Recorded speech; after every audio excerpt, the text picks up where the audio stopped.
இன்று மரியாதை பற்றி பைபிளில் சொல்லப்படாத காரியமே இல்லை. இந்த பைபிளில் எங்கே போனாலும் இன்னைக்கு அவளோட பேர் இருக்கிறது. காரணம், ஆண்டவருக்கு அவளை மீது ஆண்டவளை அவளை அன்பாக நேசித்தான். தன்னுடைய விலையேற பெற்றதையே கொடுத்தான். நம்ம கூட ஆண்டவர் காணிக்க கொடுக்குறோம்,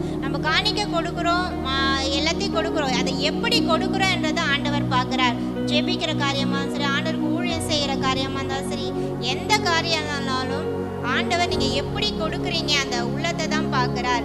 அது மரியாள் தன்னுடைய விலையேற பெற்றதை கொடுக்கிறாள். எப்படி கொடுக்கிறாள்? தன்னை தாழ்த்தி ஆண்டவர் சமூகத்தில் ஒப்பு கொடுக்கிறாள். நம்ம மரியாதை போல ஆண்டவர் பாதத்தில் எப்பவுமே ஆண்டவருடைய வார்த்தையை கேட்பதில்ல. ஆண்டவர் சமூகத்தில் நம்ம இருதயத்தை ஊற்றி ஜெபிக்கிற காரியங்களில் ஆண்டவருக்காக தன்னை மரியாதை அர்ப்பணித்தது போல நாமும் கர்த்தருக்கென்று வாழும்படியாய் கர்த்தருடைய ஊழியத்தை செய்யும்படியாய், அதுவும் முழு மனசா செய்யணும்.